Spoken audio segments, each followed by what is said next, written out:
Hello everyone, it's the Existentialist Non Grata, or X, as y'all call me. This is from another channel. It's by Der Stageta Wild. I can't say the name, but I'm here joined by Vald and Jojo, who you might recognize from the Storm of Steel podcast that we also did on my channel, which I'm gonna link all the channels down in the description.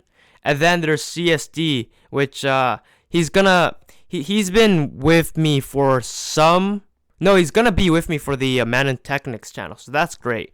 Anyways, as the title suggests, we're gonna cover one of Jünger's more famous works. It's a very short. It's really not even a book. It's just a long essay. It's titled "On Pain."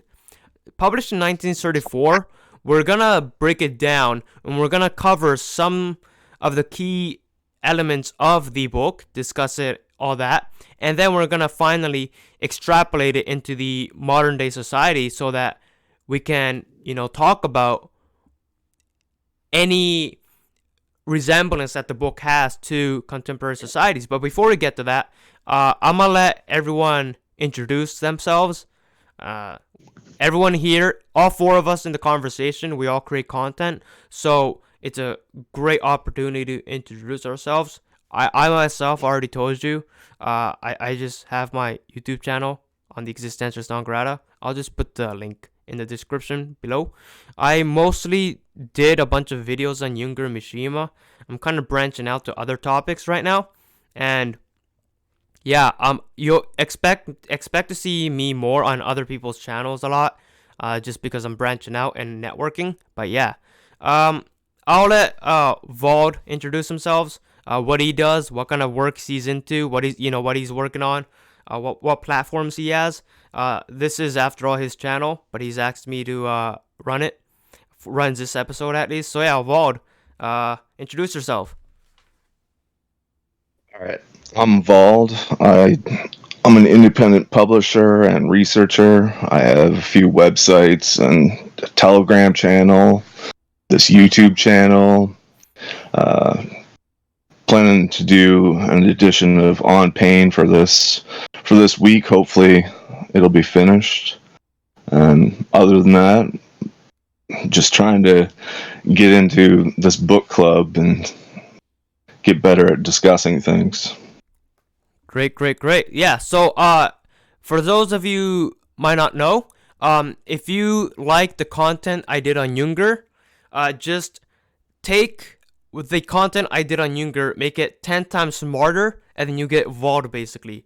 So, Vald, as he said, he's publishing books, and his edition of On Pain is about to drop soon. So, yeah, do check that out. Speaking of Jünger, there's also someone else here that knows way more about Jünger than I do. Like I said, he's been in my Storm of Steel book club. He's right here, named Jojo, and he's also released some of his platforms just now. So, yeah, Jojo, why don't you tell us about yourself? Hello everyone, like ex non grata just said, I myself for myself have a Telegram channel, just recently opened it, and I plan to post more stuff about Jünger on there, because back in the days I had an Insta channel, but in fact deleted it then. But now I gonna start more to dive into the scene and take more part into this book club to dive more into this topic. All right, yeah, there you go. You heard him. So thanks, Jojo. I'm glad. Honestly, I'm glad to have you back. It's been a while. It's been like half a year since we did something like this, so it's great to have you back. Finally, last but definitely not least, we got CSD. So CSD runs a. Well, I mean, I'll let him. I'll let him say his piece. I won't speak for him. I know you got great content out there, CSD. So I'd love to hear you introduce yourself. Hello, my name is CSD. I run a blog called Authenticity slash the Syndicalist Papers. I mostly post stuff on that talks about like conservatism and socialism and tries to combine the two. I also am on other podcasts like Futures and Forever where I am on there like constantly, and I also have come on other Carl Show and a few other little podcasts too. Yeah, exactly. So if you're looking for any if you're looking for any mm, strains of thought that's very, underrated and does not get the attention that deserves, especially with the new right and the anti-capitalist right. CSD is there doing the work. I've read his blogs. I've actually helped him out on some of his articles too. He's smart guy, great stuff. He definitely knows his stuff. So do check it out. Again, all four of us here, our links are gonna be in the description, so you could just check us out here. So now, let's get to the book, shall we? So, like I said earlier, on pain, it's really not even a book. It's just a very long essay, and I'm gonna basically introduce the book, and once I do so, other people can jump in and say their synopsis of the book. But once I do that, I'm gonna essentially we're gonna go over three topics basically for the entirety of the video, and this is of course the prevalence of pain in our everyday life, right? So the book itself talks about how pain is a staple of everyday human life and how we should react, or how we should correspond with the fact that pain is always something that's always there. It's like I said, it's a staple of our it's a staple of the universe, essentially. It's a staple of any sentient experience. And Jünger talks about how humans should deal with it, and that brings into the conversation a lot of social political values that were prevalent at the time. So Jünger basically uses this as a jumping point to talk about what he called bourgeoisie values, to talk about values from the Enlightenment era, to talk about a movement that he was part of called the conservative revolutionary movement, which I'll get into later. And so that's the first topic that we're going to go over, right? The omnipresent status of pain. And then the other topic I'm going to go over, or what we're going to go over, is the prevalence of technology. So after World War I, after he saw, or firsthand went through on the front lines, the technological magnitude of the Great War, right? It was the first, what many historians call the first modern war. And he saw firsthand the magnitude that technology had. And a lot of his ideas on technology are actually incorporated into this book. And he talks about how technology might very well limit our individuality, and it might limit our uniqueness. And interesting enough, he's in this time period, at least as far as I know, he's actually rather in support of this. He's calling for a total shutdown on the individual sentimentality that existed prior to, amongst the romantics and etc. And he's calling for this new archetype of what you could call a man, called the worker. And again, so that's something that we're gonna get into heavy detail later on.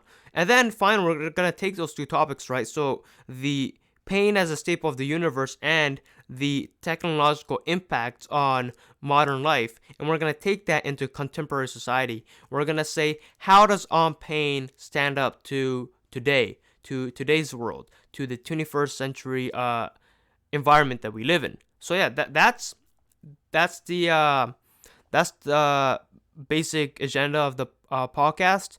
Like I said, On Pain, to give a short synopsis, is about Jünger's philosophical writings on the dynamic role and ever-present role that pain plays in our everyday lives, and how that is impacting society, and how mankind is reacting towards it.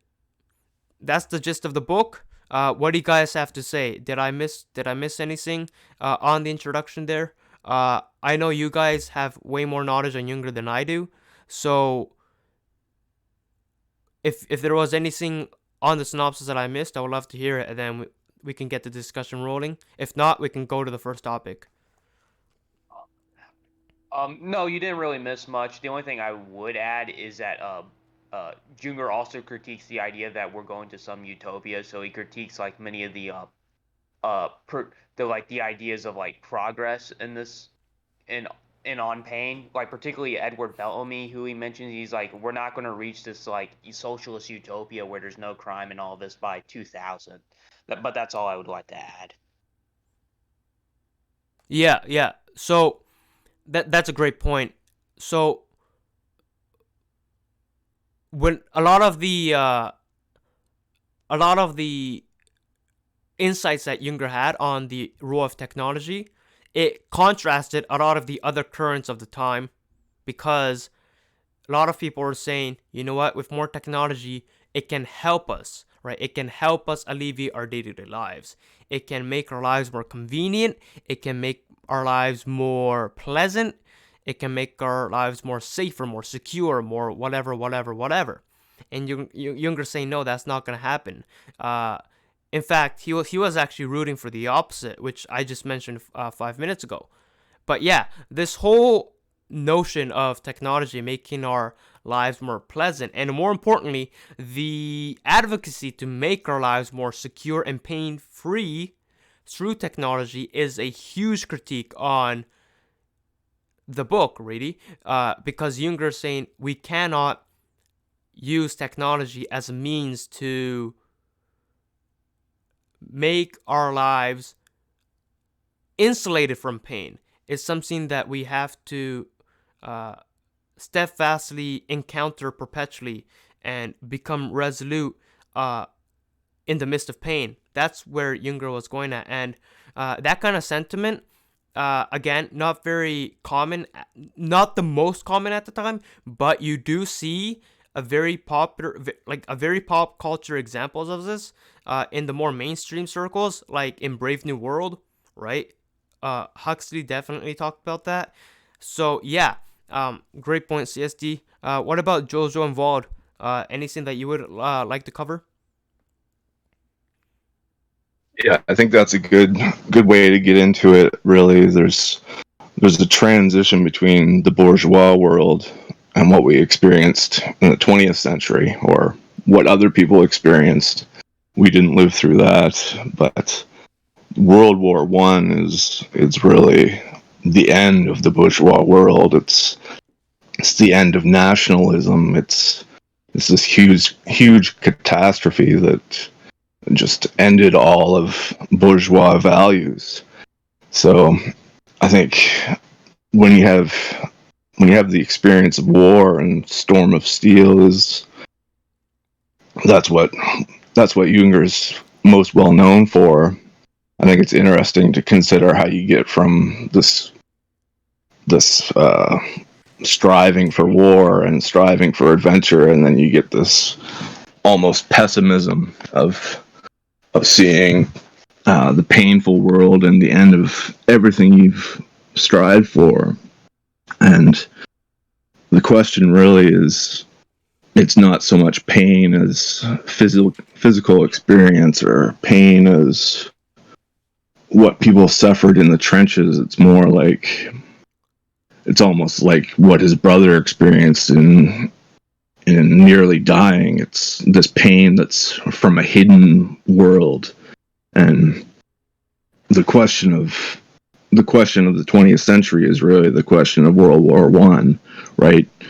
The reason you can't even discuss it, or it's hardly ever been discussed, is because it was just this painful end of everything that the bourgeois world was striving for. So that's really the question of pain. It's like, what is the fate of this destructive moment? 100%. So you bring on a few very important topics, right? A few very key themes. So you say that World War One, it brought to the forefront something that was thus far restrained, thus far kept hidden, and in those trenches, in the no man's land, right? In the Great War, essentially, what happened was this pain that was kept in the hidden strata of the human experience. It came to the forefront, and people experiences you know, worldwide essentially, and I mean mainly in Europe, but it encompassed much of the world.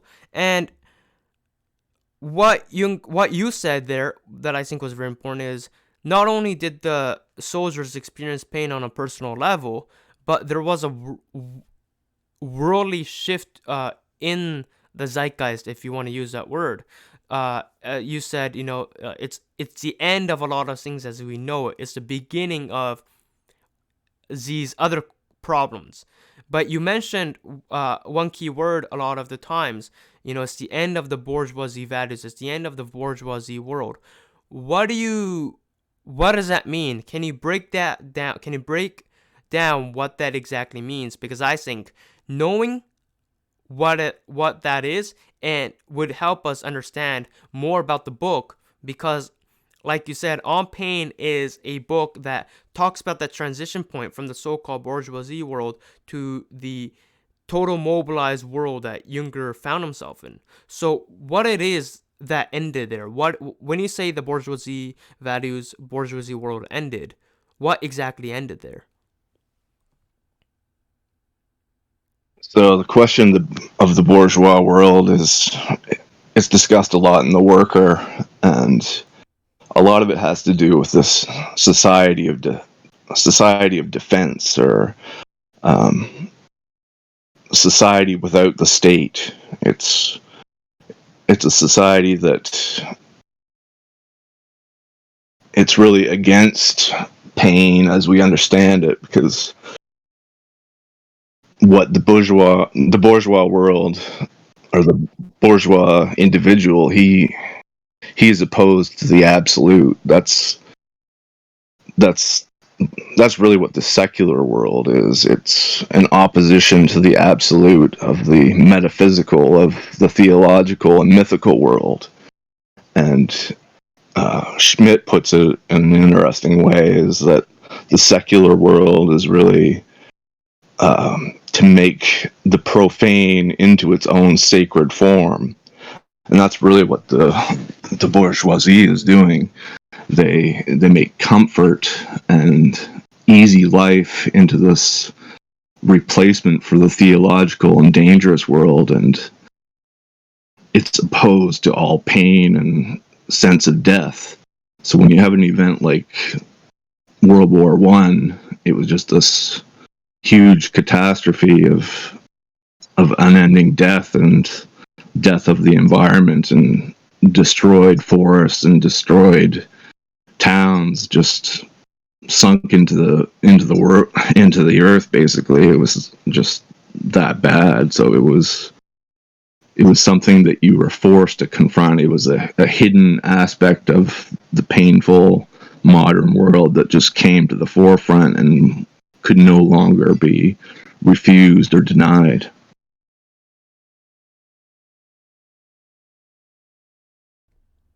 Yeah, so I guess that kind of ties, so thanks for breaking that down, right? So I think it makes a lot more, puts in a lot more context, and it puts in a lot more awareness, right?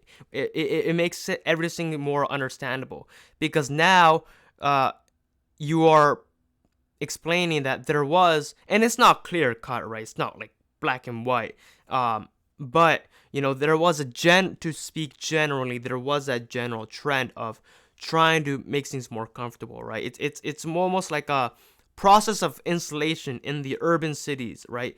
It was through your walls and your technology and your progress, notions of progress, you're trying to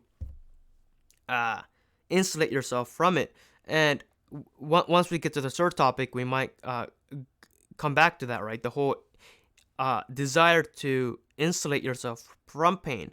But you mentioned this whole idea of comfort and security, and I think that's something that CSD went into earlier with the introduction there, because a lot of people use technology to enhance the human experience in a way that negates the elements of uh, the natural world, I suppose, right? So it makes an artificial world within the natural world through technology. And whereas Jünger is welcoming the total mobilization of, the complete marriage between man and machine almost. And so that I think is a very important distinction, right? So something where it's like a complete installation and then a complete unification of, the natural world and the thus far artificial world that was shattered by the Great War.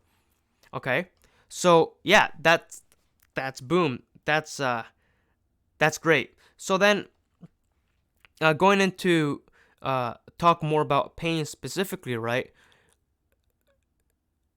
Jünger is focusing on pain as something. If you read the book, especially the beginning of the book, you do see a lot of references, allusions to past civilizations, to past, societies across the ancient world. I think he referenced the Mayan culture a bit when he states that I forgot the exact phrasing, but something like archaeology is the study of pain throughout human history, or something like that. And so, really, you do get a sort of totality in Junger's sentiment regarding pain. That pain was always there. That just because the people before the war were able to insulate themselves from pain, that it doesn't mean that pain was negated. It was all it did was it merely made the pain dormant, ready to come back again. And Junger's saying that, as Jojo said before the recording, right? Pain was always there, and it never actually completely disappeared, and therefore it is a staple of the human condition. It is a staple of all living things. That proximity to suffering, to extreme discomfort, uh, so on and so forth. And I think that's a great way to start the discussion on pain. It is the absolute totality and the omnipresence of pain, right? The fact that it was always there, and the fact that, throughout the downfalls and rise of societies, pain was always a something that was uh, always in the background or at the forefront. And that, I think, is a great starting point to the discussion. Yeah, just to clarify on that, I think it's good to contrast the utopian world that CSD had discussed. Like, I can't remember which author it is, but one of them discusses this world where the ocean is filled with lemonade and ships will be pulled across by dolphins. So it's just like, it's so fantastical. But then you come into the 20th century and it's a technological nightmare in a lot of ways. And just another thing on that is it's good to distinguish the bourgeois as a metaphysical or theological form rather than a class form, which Marx did. And not just Marx, but a lot of sociological thinkers and just liberal thinkers in general.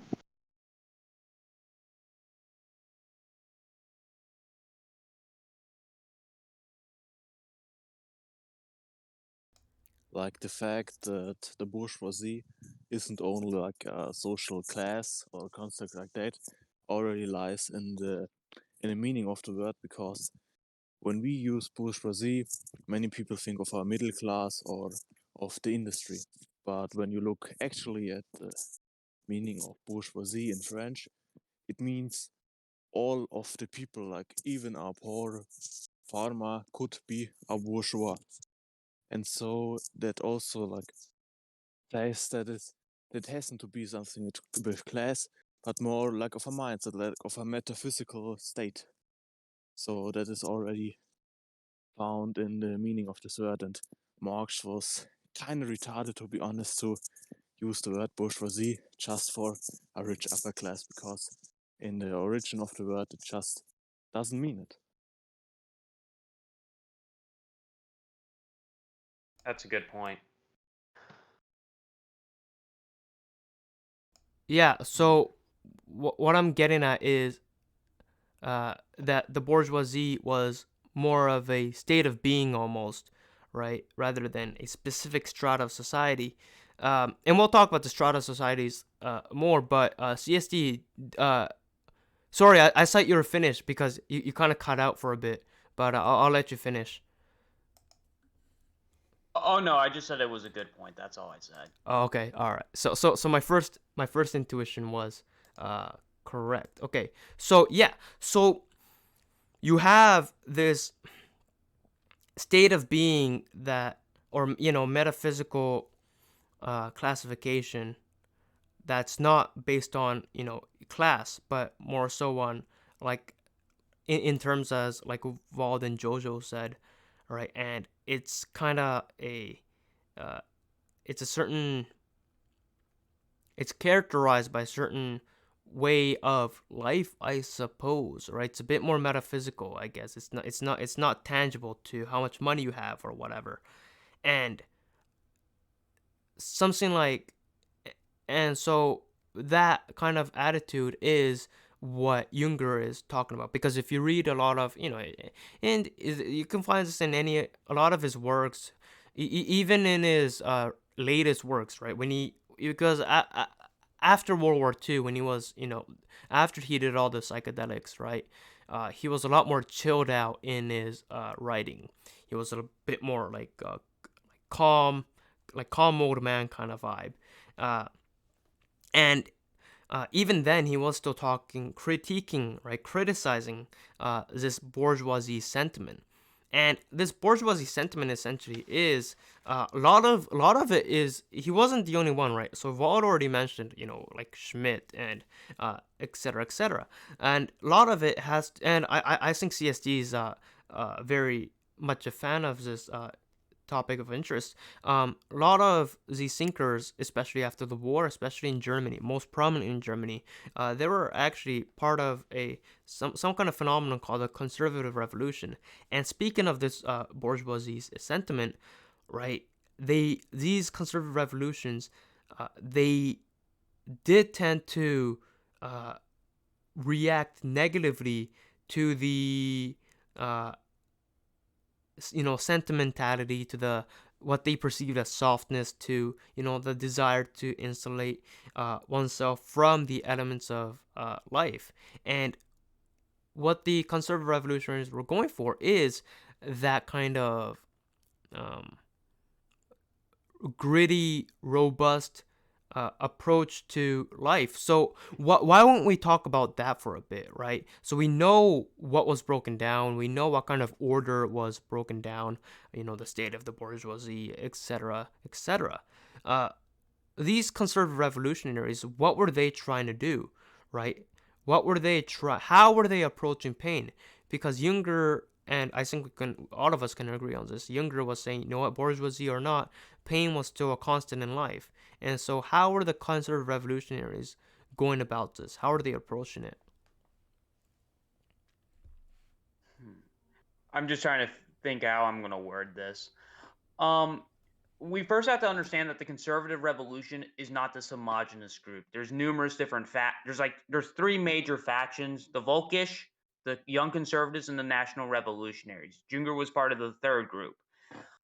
What united all these people together, though, was that one, they were obviously conservatives, but they didn't fall into the traditionalist conservative camp. They realized that the past systems of like the monarchy and the former German Empire had failed, and they couldn't go back to it, and they need to adapt it to modern conditions. And the camp that not Niekisch, Junger was a part of, was a camp that wanted to combine nationalism and Bolshevism, believing that socialism would lead, would be able to modernize Germany, but not in the way that capitalism has for France, Britain, and America, and and that socialism would allow the Germans to keep their traditions and autonomy. Yeah, so I think the key word there is uh, adaptation, right?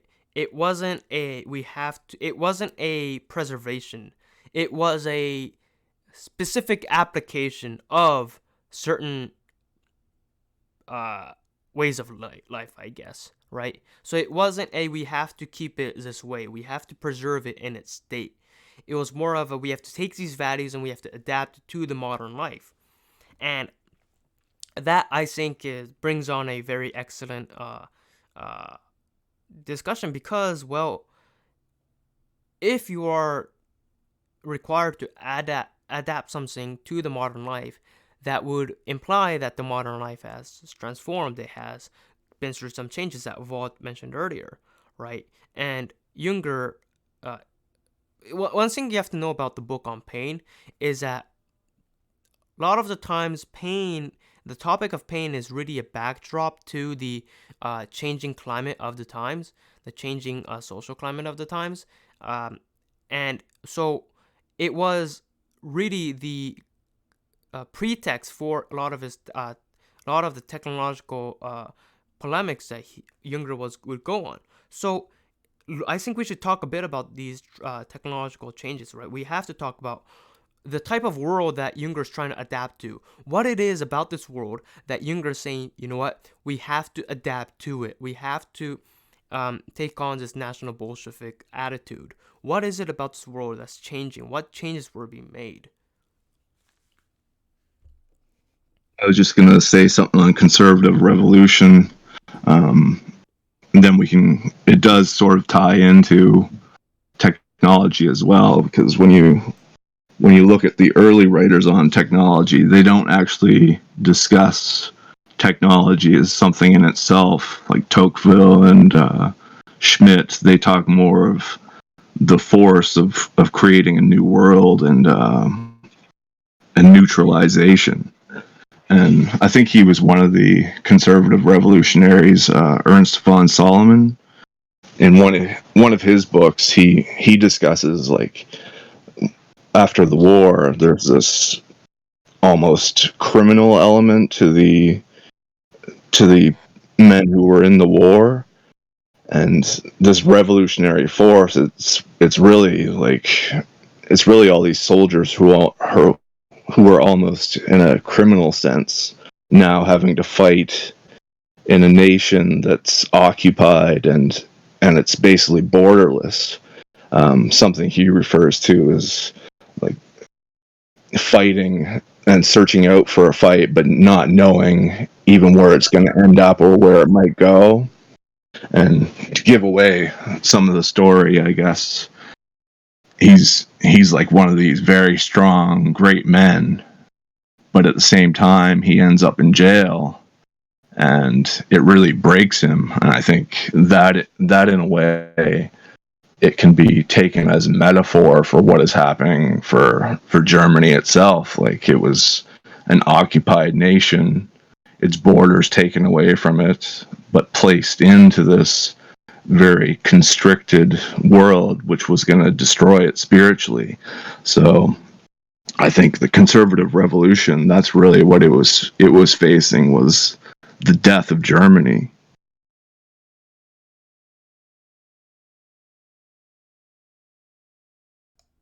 You could say, yeah. So you know what you could say is the death of Germany, right? The German Empire, it's gone basically. Kaiser's dethroned. He abdicated, and what you have is a. I think Jojo can talk more about this because he knows better than I do about it.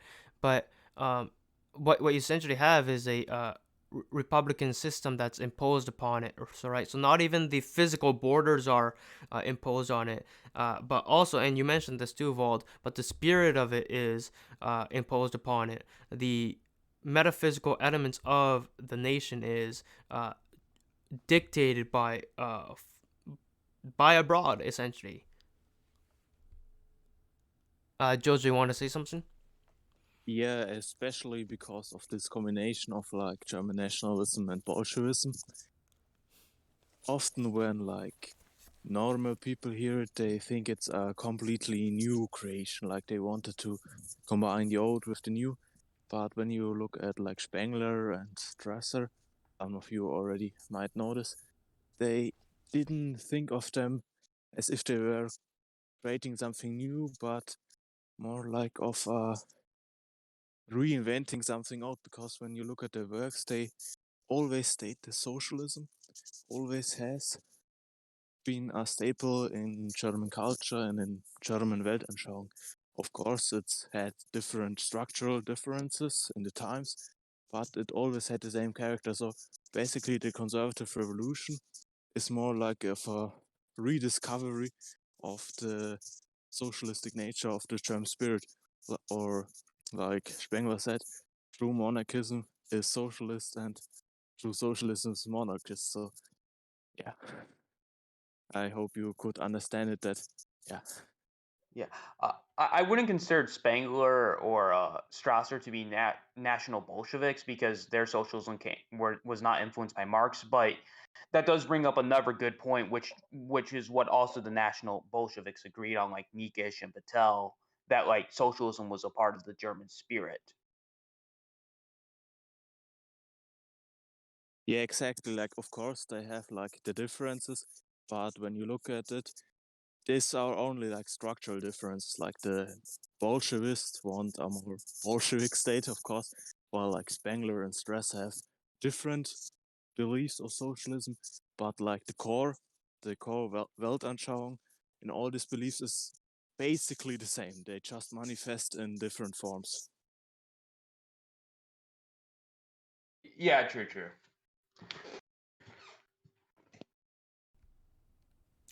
And so I guess the we have these different forms, slight variations, but they're all underpinned by the common denominator of reviving, right? It's not a new state of being.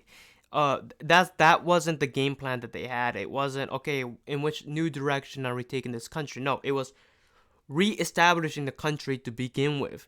Before they could even think of a new direction, they had to build from the ground up, right?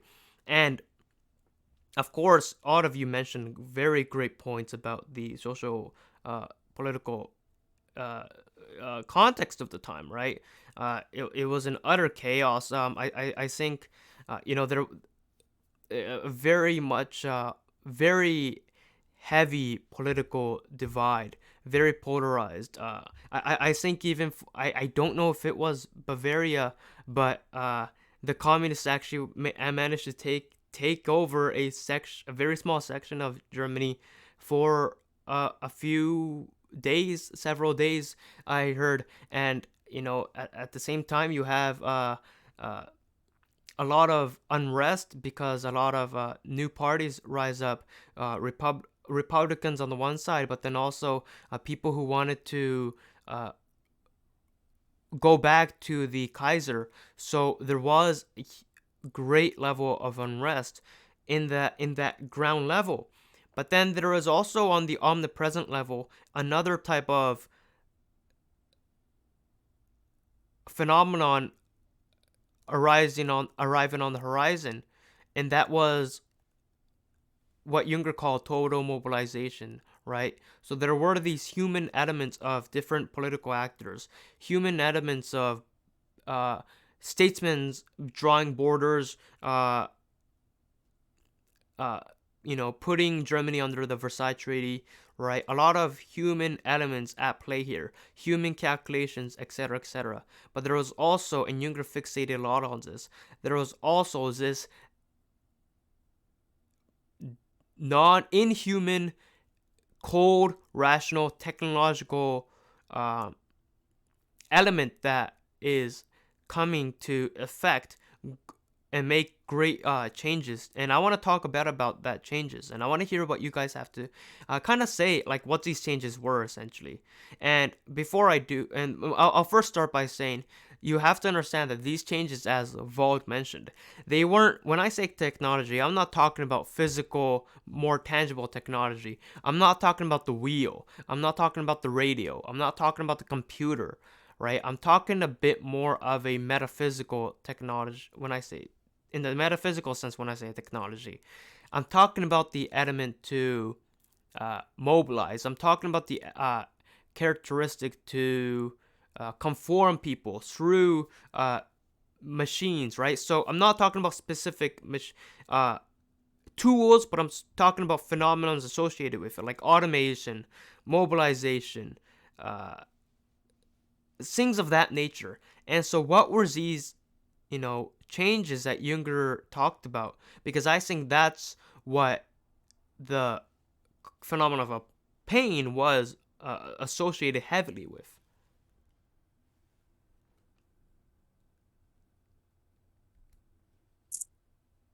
I might have to touch like into my knowledge about like the worker and total mobilization, but this over technologization of our world provides a certain paradox. On the other side, it is against the individual because in its completely egalitarian nature, but on the other side, it's really specialist. That's also one big thing Jünger talks about in the worker, that the world is gonna specialize. The people gonna specialize just as technology does.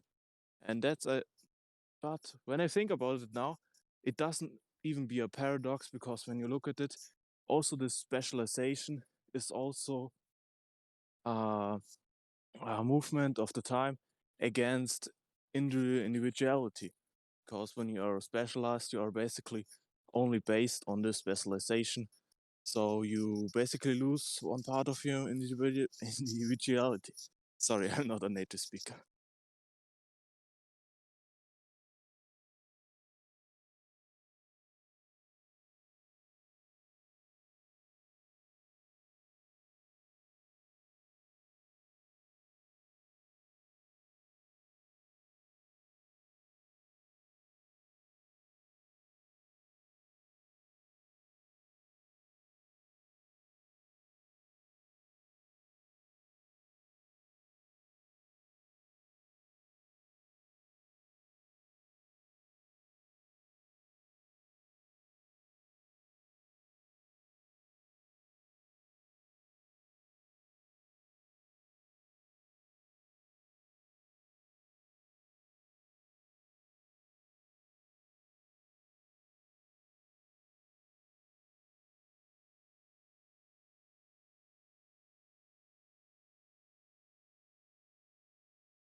Yeah, something he refers to a few times is how technology is the uniform of the worker.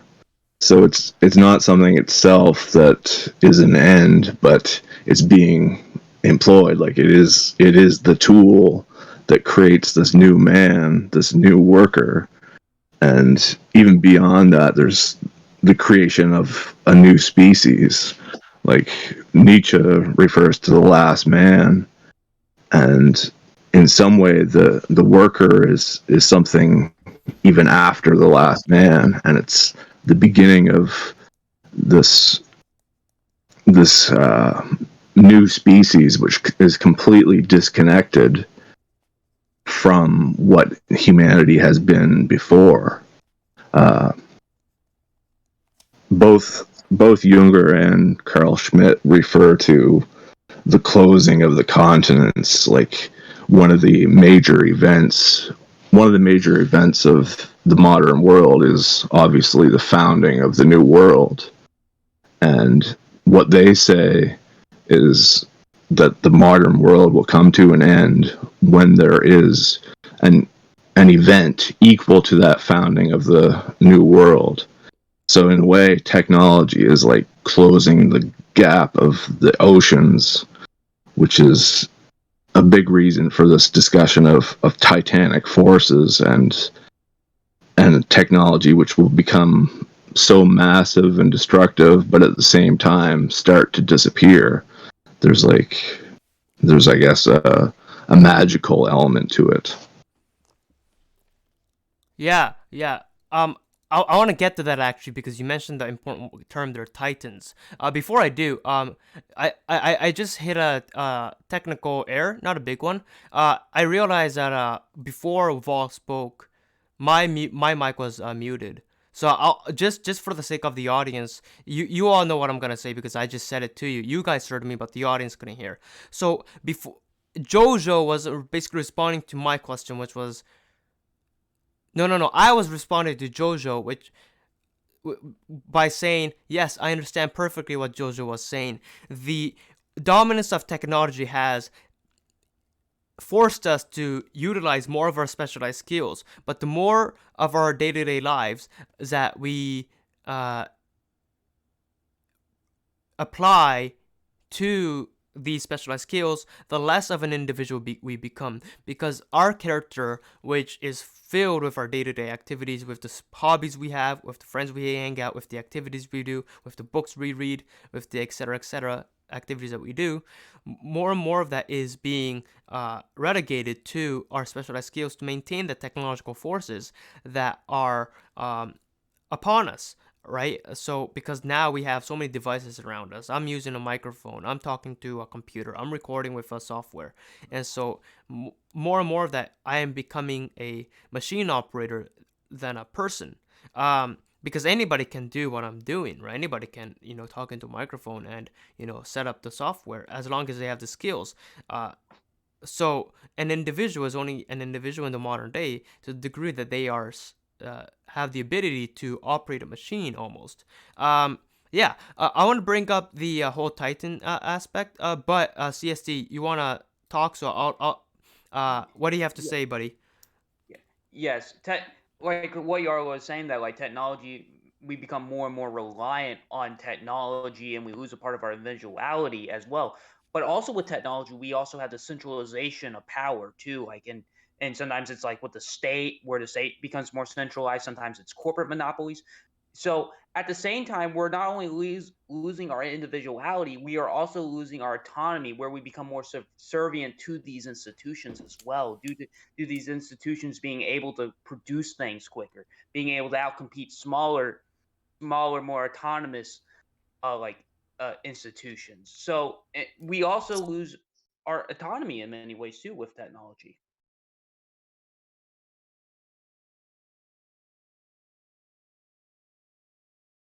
Yeah, I wanted to further elaborate on your point that basically everyone can use technology if he has like the needed skills, the needed intellect.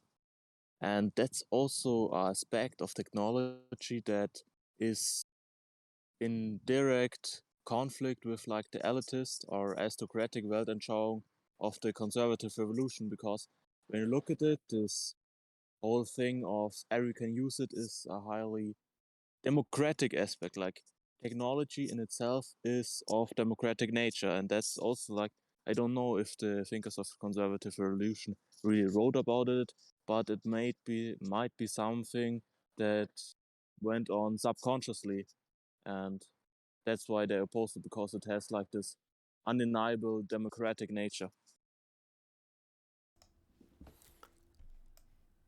Yeah, exactly right. So I'm just to wrap up. I'm gonna just basically touch upon what CSD and Jozo said, and then I'm gonna continue the conversation on the Titans.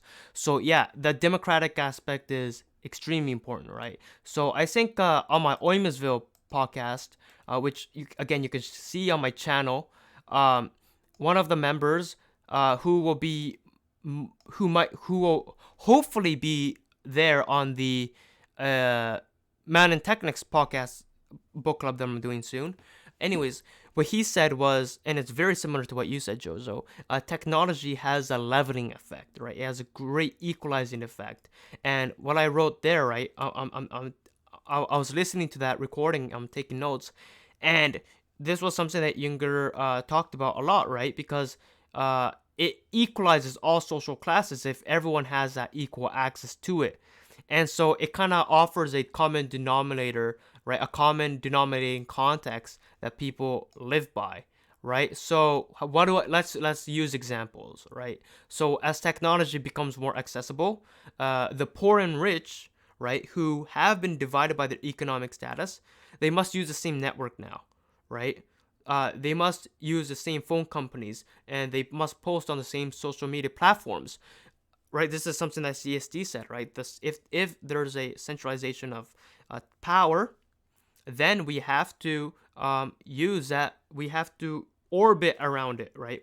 It's possible to use smaller social media platforms, for example, but practically speaking, it's everyone's gonna revolve around the same platforms, and that creates a it's very weird because it creates a equalizing effect, but it also creates a divider effect.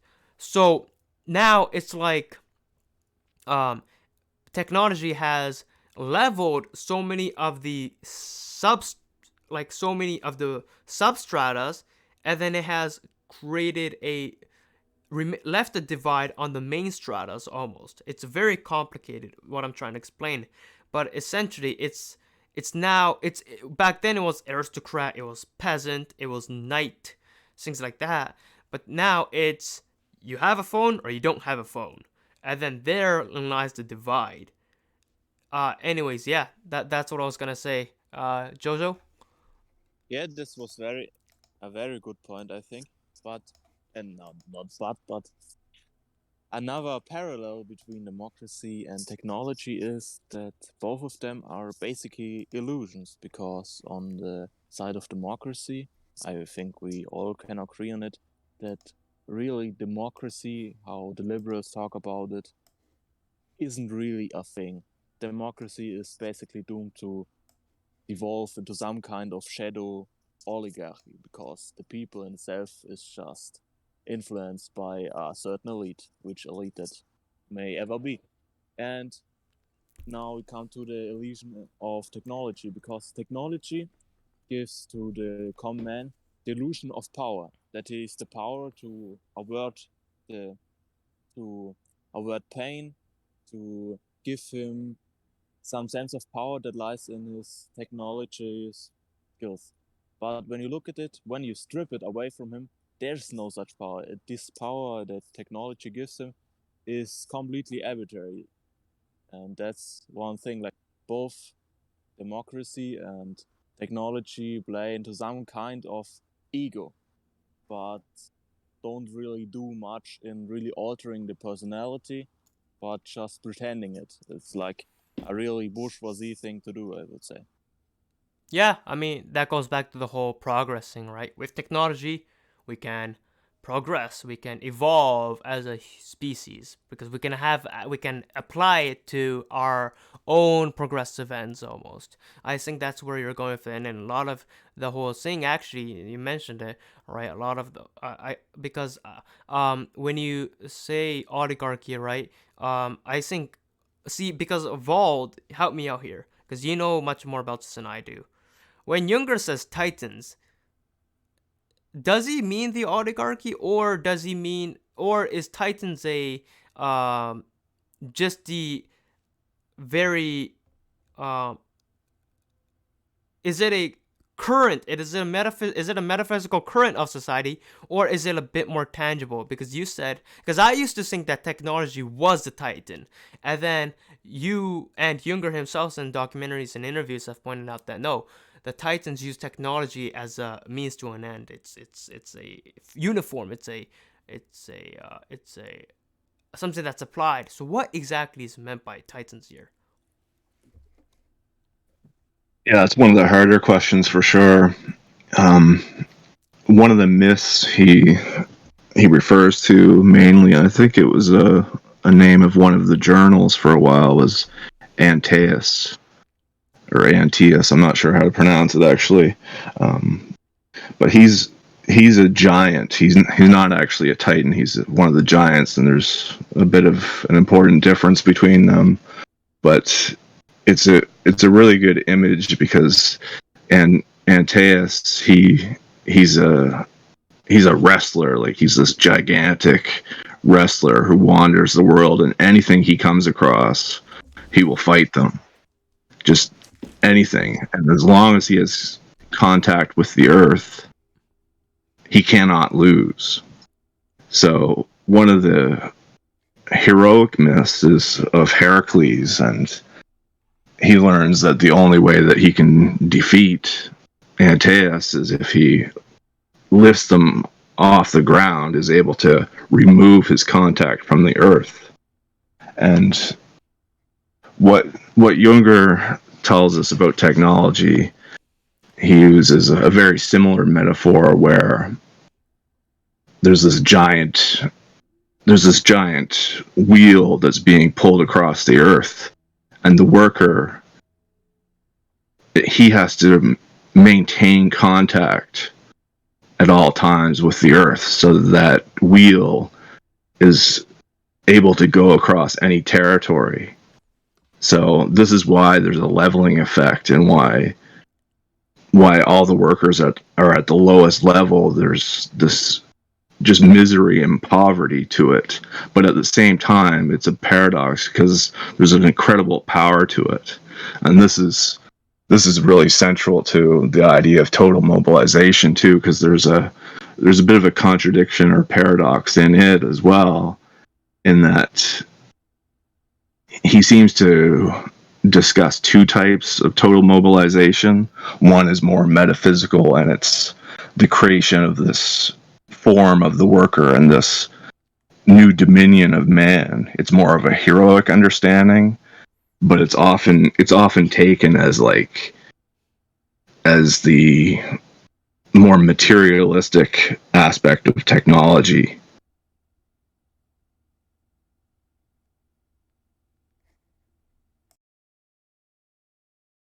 Yeah, about this whole Titan theme, I'm currently reading The Yoga of Power by Julius Cesare Vola, and he also dives into this topic because he differentiates between the Titanic power and the Olympic power. When you have like the Titans, the Titan is deeply connected with technology, like I said, with this illusion. It basically is a power, as an arbitrary power that doesn't reside in oneself. That means when the power is stripped, then oneself loses the power. While the Olympic power lies in oneself, because when you see, compared to the modern day human, of course the modern day human has like more power than like some primitive African tribe. But as soon as you strip away all this technology from modern Western man, he becomes equal to the primitive or even inferior to him, because the primitive has the power lying in himself. He doesn't need this arbitrary kind of power. And that's one of the main difference. That's why like Titanic, this Titanism, as so to say, has this deep connection with technology. While like, to go back to like Heracles, he is clearly on the Olympic plane, and so he has this power to himself and is like in clear difference to like this giant who has this arbitrary power bound to the earth. So I hope this was not too far astray from the topic. Yeah, this is one of the more difficult topics, but there's an interesting tie-in with nihilism and the Anarch, with the division between Titan and Olympic. One way you can understand the difference between the Titans and the Olympians is how they relate to power and the elements. And what really distinguishes them is that the Titans, they're almost imprisoned by their connection to the elemental world. So they move with this world, and there's incredible strength to it.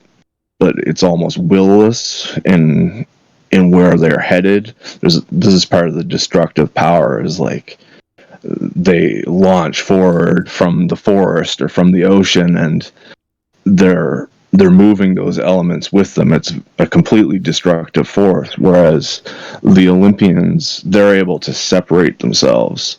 They're able to master and control the elements and use them for their own ends. So there's a connection to the anarch and nihilism and the sense of freedom, where you have to be able to separate yourself from this leveled world and the world of technology, so that you don't become caught up in the destructive power of nihilism. You want to be able to separate yourself from these destructive effects of technology, and you're starting to build this power for when that world comes, where the end of the technological world comes.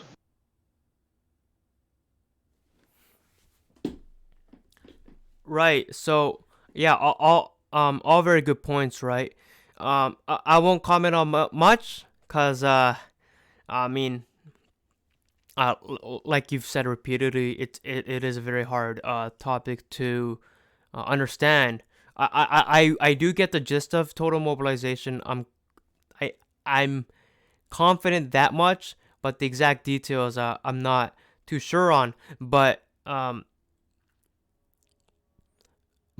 leading the discussion forward, we know that the Titans and we know that these titanic forces, with respect to total mobilization, has been prevalent long after Jünger has written the book.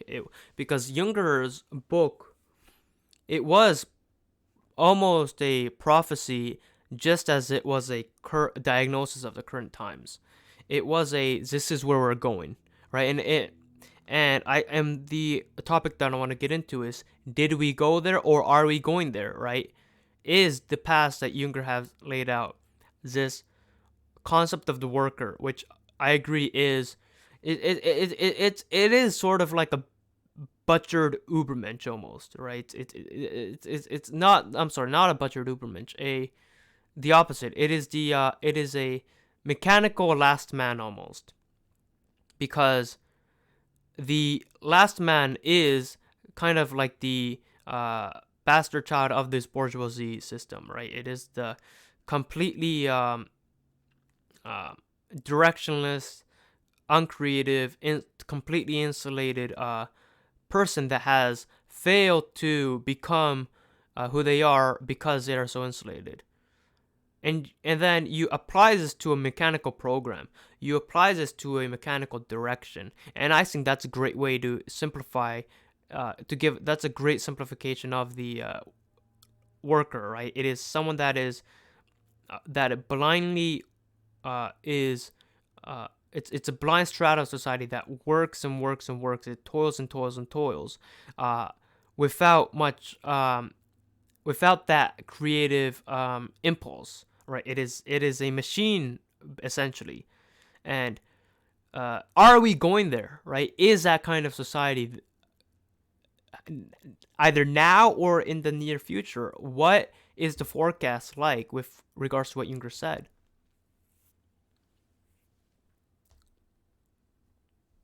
Yeah, that's another difficult question. One thing he distinguishes with total mobilization is that it's the creation of this metaphysical and heroic type of worker. And in his research on Russia, he does a book review on the Red Empire, I think the book's called, and he discusses how this Russian type of worker, the Soviet type of worker, he may not actually be part of total mobilization. He might be more of a destroyed man, part of the totalitarian aspect of technology, or the bureaucratic force technology that just creates this impoverished type of man, and that's not what he's after.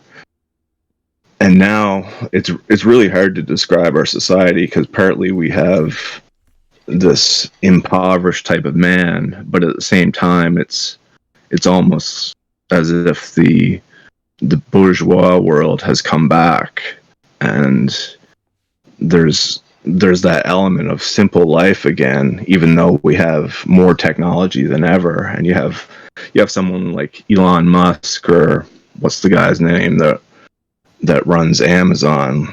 These people are, yeah, these people are, they're really impoverished people, even though they're billionaires and they have the potential for all this power. But these are leveled men. They like they like the lowest type of values, and just, yeah, it's really hard to describe.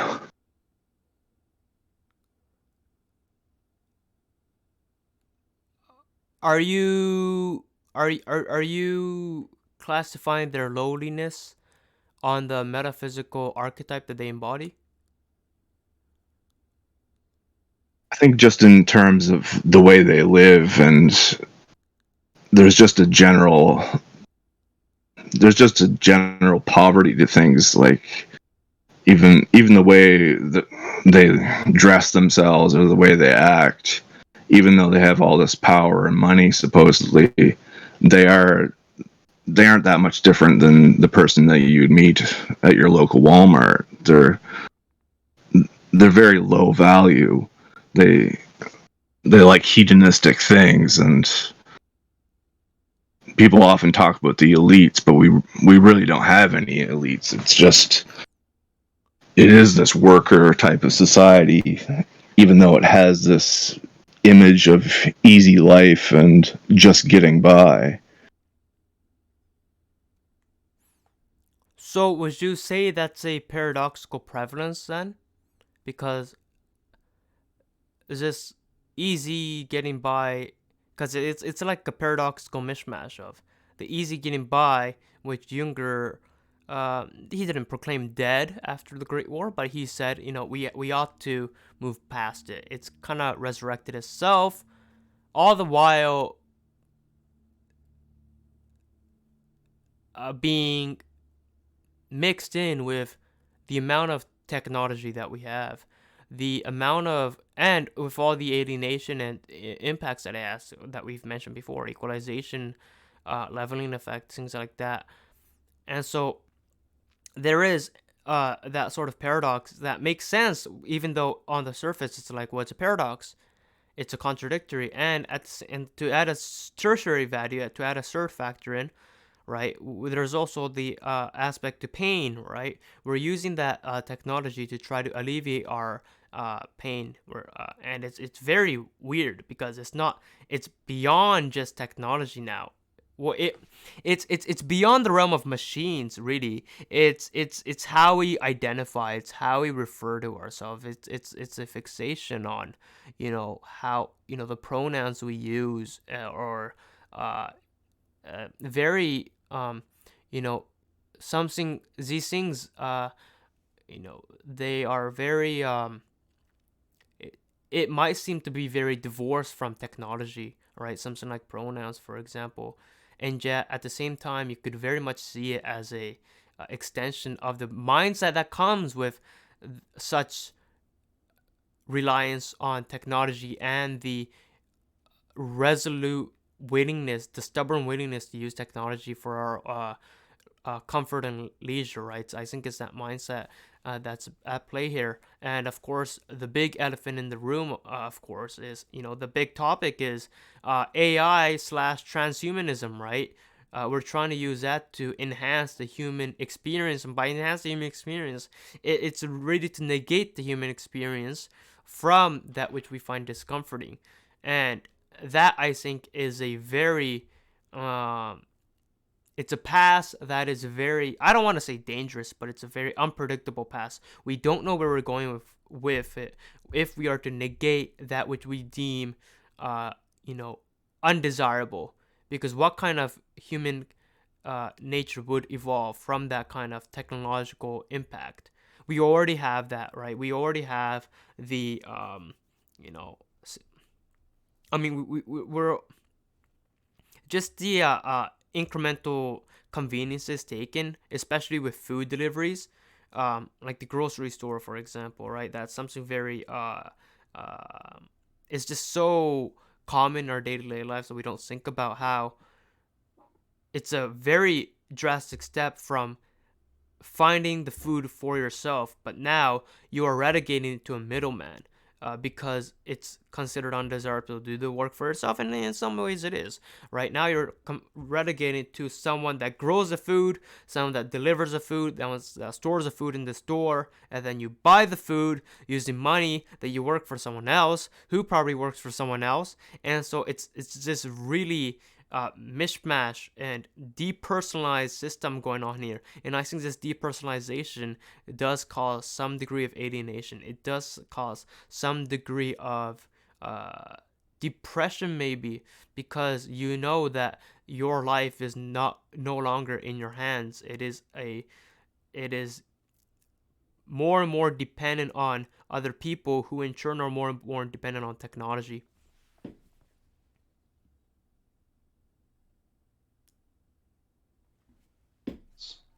Speaking of this transhumanist future, Alexander Dugin, who has taken influence from Ernst Jünger, has talked about this quite a bit. That due to the liberal and capitalist usage of technology, we first lose our old traditional identities, then we lose our national identity, religious identity, and now we're our racial identity. Then we're starting to lose our own gender identity as well, because of the individualistic nature of liberal society, where no groups, we're just all individuals. There's no groups. All groups are bad, etc.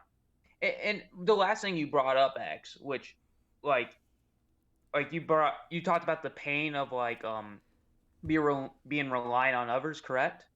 Yep. Like in our own society with so much abundance of food and wealth and all this, we're also, and I know Junior did talk about this on pain, is that we're starting to like boredom itself is a pain, and we're getting very, like, a lot of people are just bored out of their minds. And another thing too is, like, just because we have all this abundance, it does not mean we're using it in good ways either. Just think about how many people are obese and are slowly killing themselves or that, or misusing medicines, etc. Yeah, exactly. Right. It's yeah, exactly. So it's a bit of an irony, right? We need technology because it'll make our lives better. Well, here's technology, and then we're using it to kill ourselves. So what do you make of that, right? Um, yeah. So yeah, go ahead. It reminds me of what Arpin Schopenhauer said on the studies of pessimism. He's like, if we ever reach this utopia, we just end up all hanging ourselves, and we're kind of doing that, just not like literally hanging. Yeah. So yeah, and like the extrapolations you can take from this book is so multifaceted, right? Like, I didn't even think of identities. Uh, that's a factor that I didn't mention. And speaking of these other factors that you might not extrapolate at first is like education, right? So Jojo talked about how so technology has an exclusionary effect while leveling societies, and I'm like, wait a minute. Jünger talked exactly about that about education, right? How it's like we are creating a strata of society that is educated, and they are exclusively allowed to handle certain tasks of society, and therefore you are creating like a educated class almost. And um, but then at the same time, Jünger points this out, where it's like, all right, so yeah, education's cool, yeah, but then because we're becoming more technologicalized, right? This goes back to my point earlier. So you guys heard it twice now, because the first time I was muted. Um, so but I did say how, like, the ever increasing dominance of technology is making us more not only relying on technology, right? But we have to relegate more and more aspects of ourselves to technology. Well, that doesn't just apply to humans, right? It applies to the institutions that we have set up, right? So first, we have set up educations to make a well-cultured society, right? That's what the liberal arts were. In an oversimplified manner, that's what the liberal arts were for in the ancient Greece and Rome, right? It's they were by high classes and say, you know what, we're too good to toil away like slaves. We're gonna talk about philosophy and these abstract stuff that doesn't make us a living and still don't really make us a living, but we're gonna talk about them because we already have a living. And then Jungers are like, all right, that's all fine and dandy, but because of the over dominance of technology, sooner or later people are gonna realize that, hey, wait a minute, we have to the ever increasing dominance of technology is going to call upon us to relegate all our efforts on this technology. So now the educational institutions are going to be relegated to that too. And so that's why you have a lot of social sciences, for example, losing funds, right? Because they know that people know that they're not good for creating jobs, right? For creating like these manual labor, autonomous worker bee systems. Like social sciences doesn't fit for that. Liberal arts doesn't fit for that. So Jünger says, yeah, like we're gonna lose that, and we're gonna lose as a result of culture. And the topic right now is like contemporary times. So yeah, like we're losing that too. The quality of the education in the social sciences, like that's up for debate, right? I'm not talking about specific tangible. I'm not talking about specific tangible quality of the social sciences. Like you can critique it all you want, and there are critiques warranted. But I'm talking about the social sciences in the abstract as a concept, right? As a concept, I think we can all agree that there is a certain value to it, and that value is no longer appreciated in an ever mobilizing world.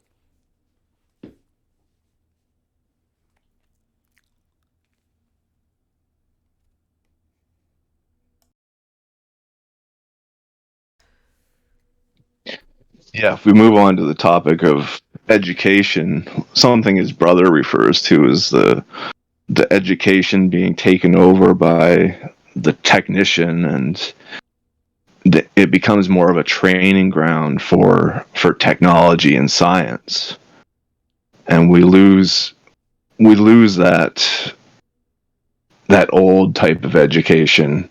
I think he uses the metaphor of the sea, and that all this technical knowledge that we have, it's like the surface of a sea, but we see nothing below it.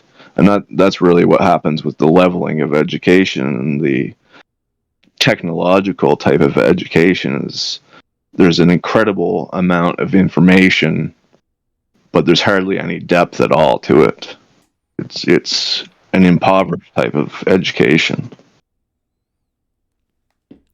Yeah, that's also a great point, right? So, I mean, you want to talk about lack of depth, right? Look at like, and this is what I say when I say the critiques of social sciences tangibly are warranted.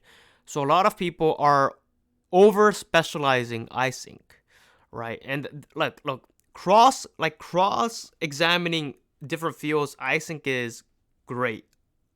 But when you get to the point where you are over specializing for the sake of over specializing, in which you cross examine certain different fields, but then do not dive deep into it, that does create like the lack of depth. And I think we definitely see that too, especially in the social sciences, and in other fields too. And it's not just the social sciences, right, where they're talking about extremely niche ideas and combining together, but that's not the problem, right? The problem is that the the problem is the consequences of that. The problem is when you do that, yeah, because all the other domains, all the other topics are kind of taken up by other academics, right? So it's already, the parking lot's full over there. So you gotta over specialize, and you gotta create new territory, right? You gotta create a new frontier in the abstract realm of information. When you do that, well, you have to uh, look, it's just like technology, right? The more technology becomes dominant, the more of yourself you have to apply to it. Well, the more a certain niche becomes prominent, and it's becoming prominent because other niches are being taken. So out of process elimination, that's the only one you have to focus on. That's the only one you are able to focus on. Well, now you have to relegate your study time, you have to relegate your information, you have to relegate your reading time, you have to relegate all that to that niche. And the consequences of this is, well, you know so much of this very, a lot of times non-applicable, and that might not inherently be a bad thing. You might argue that social science stuff doesn't necessarily have to be applicable, but regardless, like, what you end up is a bunch of people who are over specialized in very specific niche, and now they don't we begin to lack an understanding of a comprehensive view of world, right? We for all his flaws, right? Spengler, who's been critiqued for having some kind of flaws in his historical analysis, he was something like a Renaissance man, right? He was able to specialize by combining mathematics and history, but then he would comprehensively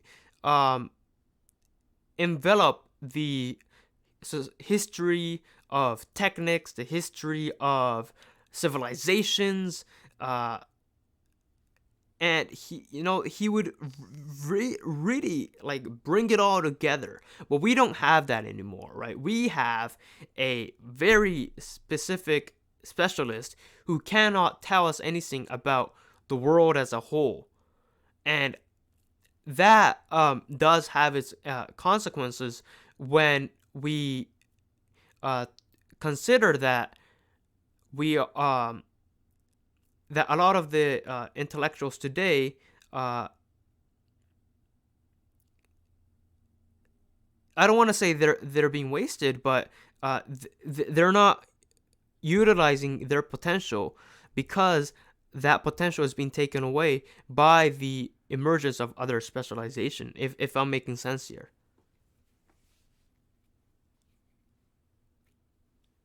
Yeah, it's kind of like what happened to the crafts people. Like they eventually were overcome by technological production.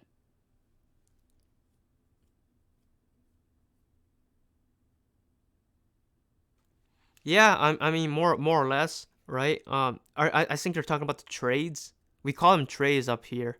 I Oh, you, trades. you call them Okay. crafts? Yeah, like some people call them crafts. Like you know how like you'd have a Yeah, blacksmith metalwork, or woodwork. Yeah, carpenter, things like. yeah, Yeah, yeah. exactly, right. Interesting enough, they're actually making a comeback now. Maybe that's because of the over specialization. I think maybe he's referring to the Luddites. Is that how you pronounce it? Luddism. He might be referring to something like that, where there used to be a skilled type of industrial labor, and the craftsman was taken over by the heavy industrial world, and we have something similar to that now, where he talks a lot about Younger talks a lot about this in On Pain, about education and the end of liberal education, even though we hold it on the surface. Like, there's Jordan Peterson, who's just the biggest name ever, and a lot of what he's talking about is maintaining this liberal education, but it's almost as if we're completely past that now, and that liberal type of education is dead.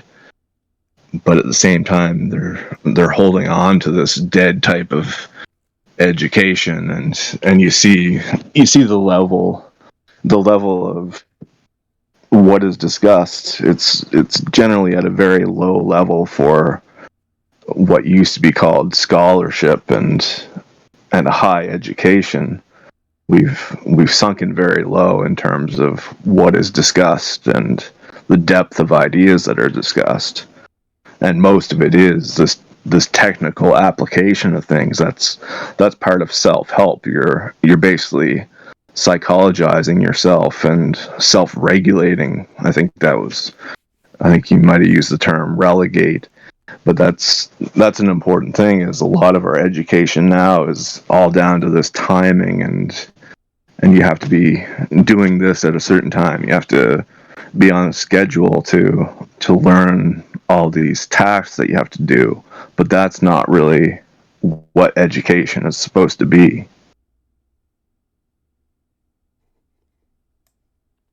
Yeah, exactly. So, all of these are being sacrificed. All of these components are being sacrificed for the sake of employment, right? For the sake of, and by employment, I mean to take part in the process of mobilization in this post-industrial world, right? Because of course, right now we're talking about today's contemporary society. So I think education. What did we talk about, right? The insulation from pain, which is related to the breakdown of identities, barriers, things like that. The over reliance on technology, which kind of groups everything together. Transhumanism being a great example of today. So I think all of these are a great. It's like it's like it's it's very interesting because it's like we have more freedom, but we do not have the power that one would associate with freedom. I think that is the great explanation. Every time one of you guys said, "Oh, it's a paradox," because how can it be equal but divided? How can we have more power but we cannot use it? Well, I think the key is we have freedom, but we do not have power to use the freedom. We do not have the potential to utilize that freedom, right? And in the first episode of the Oimisville Book Club, I mentioned that, like, and in the video I released called "Slavery Through Freedom," which was the last video of the year. I said the same thing where it's like, okay, you can give someone the right to do something, but if they cannot utilize their body or their mind to go through and enact upon that right, then practically there's no difference from someone with that right and someone that doesn't have that right? So to make a more concrete example, you give a book to someone that can't read and you give a book to someone who doesn't read, practically it's the same, practically, right? In theory, no, it's completely different, right? Because one could have read if he chose to, right? One could have power if he chose to apply his freedom, but it's becoming a lot more harder and harder now, and that lack of power is in turn, not ironically, but pitifully negating that freedom, right? What's the famous story of the penguin? Well, they're birds, but they can't fly. They were able to fly, but they don't fly anymore, so they can't fly now, right? Right. So, I'm a human that can't fly.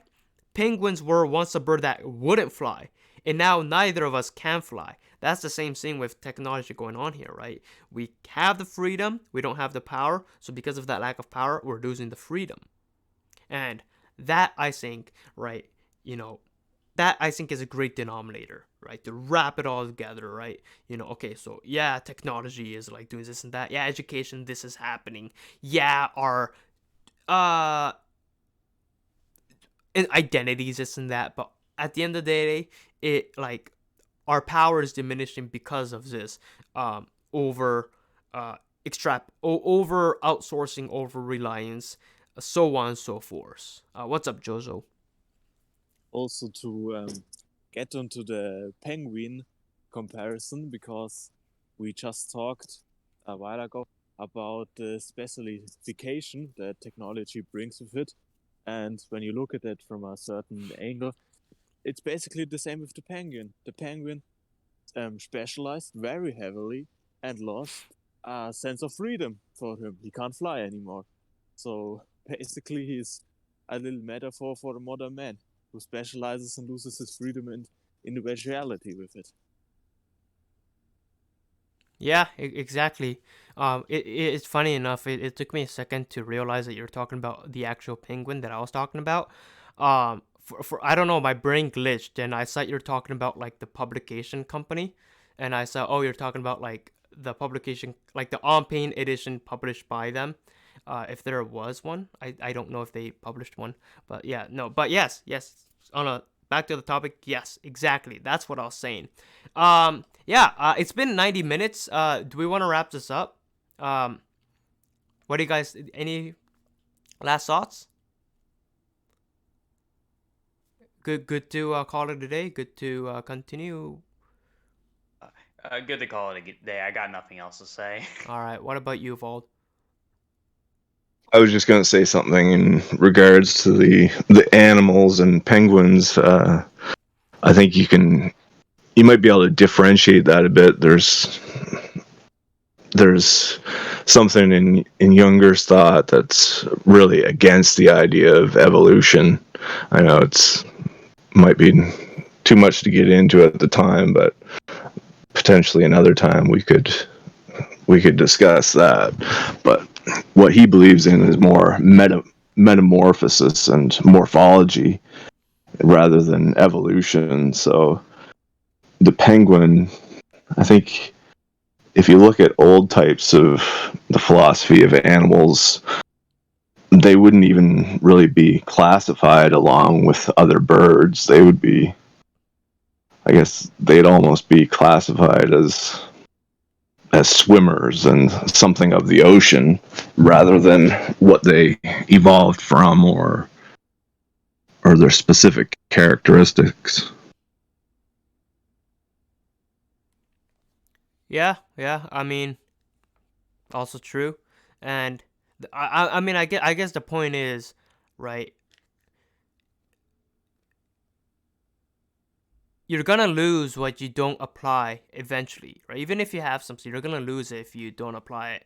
Um, and I think whether you want to talk about birds, animals, identity technology, education system, uh, AI, grocery stores, whatever, I think um, that's a key lesson that we can end with. Yeah. So I'm gonna cut the recording now. Anyways, thanks everyone for watching. Um, as mentioned earlier, uh, the everyone here is a content creator, so you can find our works below. CSD has a blog on conservative, from a conservative anti-capitalist framework. Uh, I have a YouTube channel, Jojo. He set up his Telegram a few weeks ago, and Vald has just released the publication of his edition of On Pain. So do check it out. This has been fun. I'm gonna stop recording now. See ya.